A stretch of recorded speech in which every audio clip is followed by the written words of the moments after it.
Hi, I'm Pita. I'm with Mortgage Alliance, and today we're going to talk about what is a mortgage penalty.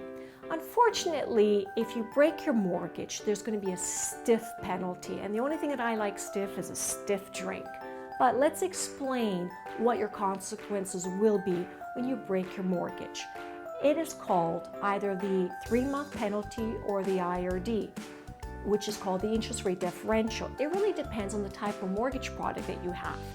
If you have a variable mortgage, the penalty will always be 3 months of interest.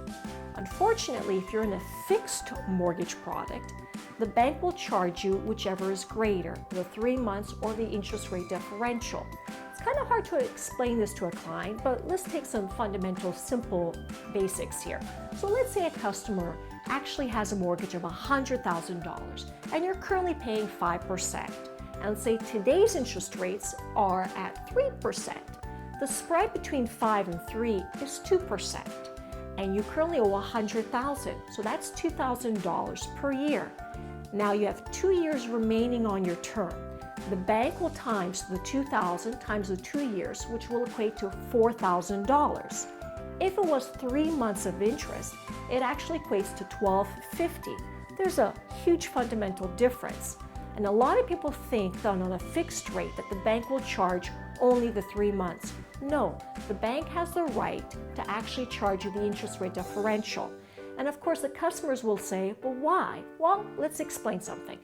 You coming to the bank to ask for funds.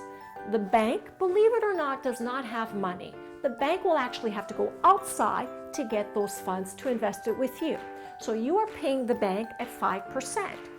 The bank in turn pays the investor at 5%. You have the right to break your mortgage at any time. When you do, I, the bank, have to pay the investor the interest rate back. So that's called the penalty.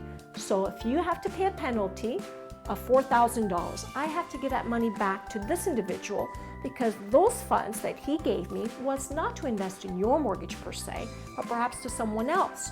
You as the customer will say, well, why should I have to pay for someone else when I want to get out of my mortgage?